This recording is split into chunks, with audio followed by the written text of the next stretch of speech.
بہت عرصے کا ذکر ہے کہ ایک بادشاہ تھا جس کے 7 بیٹے تھے۔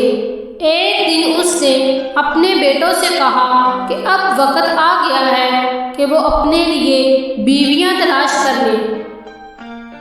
اس نے ان سے کہا کہ وہ اپنے تیر کمان ساتھ لے جائیں اور ہوا میں تیر چلائیں، اور تیر جہاں گرے انہیں ان جگہوں پر رہنے والی عورتوں سے شادی کرنی ہوگی۔ 6 شہزادوں کے تیر دوسری بادشاہتوں میں جا کر گرے اور انہوں نے شہزادیوں سے شادی کر لی۔ سب سے چھوٹا شہزادہ اتنا خوش قسمت نہیں تھا۔ اس کا تیر ایک جنگل میں ایک ٹوٹی پھوٹی جھونپڑی کے سامنے گرا۔ اس جھونپڑی میں ایک بوڑھی رہتی تھی۔ شہزادے نے بوڑھی عورت سے پوچھا کہ آپ کی کوئی بیٹی ہے؟ اس نے کہا کہ اس کی کوئی بیٹی نہیں ہے۔ اس نے کہا اس کے پاس ایک بندریا ہے جو اس کے ساتھ رہتی ہے۔ شہزادے کو بڑی مایوسی ہوئی، لیکن اس نے بندریا سے شادی کر لی۔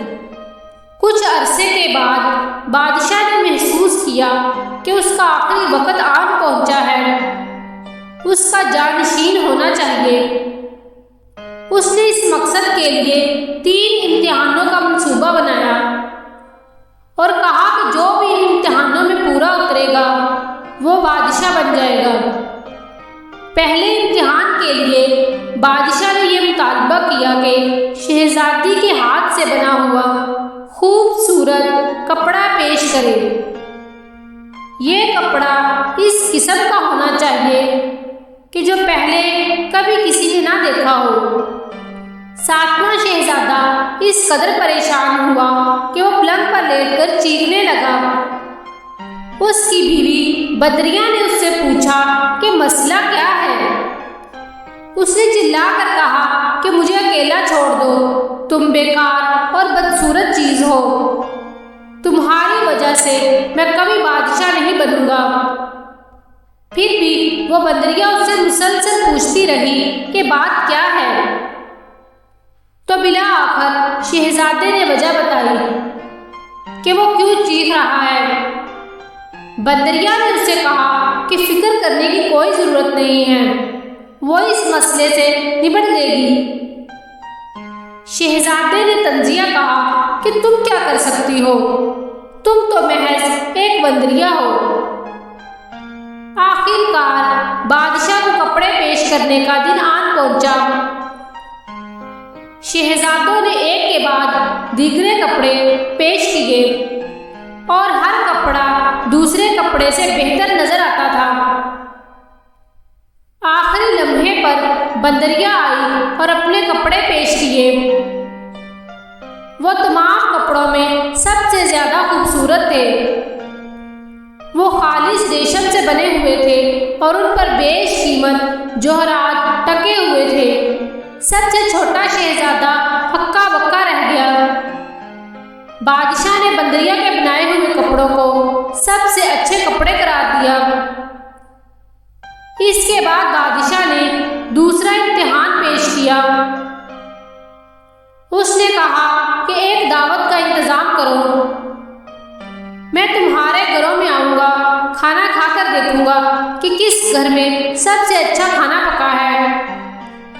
سب سے چھوٹا شہزادہ پھر پریشان ہو گیا اور چیخنے لگا۔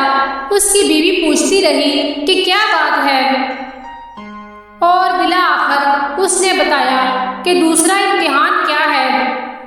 بدریا نے کہا جاؤ آرام کرو، اس دعوت کا انتظام مجھ پر چھوڑ دو۔ شہزادہ سخت تعجب میں تھا اور سوچ رہا تھا کہ آخر بندریا کس طرح اس امتحان سے گزرے گی۔ وہ جھوٹ موٹ سوتا ہوا بن کر لیٹ گیا، اور جب اس نے سوچا کہ اب کافی وقت گزر چکا ہے، وہ اٹھا اور یہ دیکھنے گیا کہ اس کی بیوی کیا کر رہی ہے۔ وہ دیکھ کر حیران رہ گیا کہ اس کی بیوی نے بندریا کی کھال اتار رکھی تھی جو وہ عام طور پر پہنے رہتی تھی۔ وہ ایک انتہائی خوبصورت پری تھی۔ اتنی خوبصورت کہ وہ اس کا تصور بھی نہیں کر سکتا تھا۔ اس نے دیکھا کہ وہ پریشان ہے اور پریوں کو بلا رہی ہے، اور ان سب نے مل کر دعوت کی تیاری شروع کر دی۔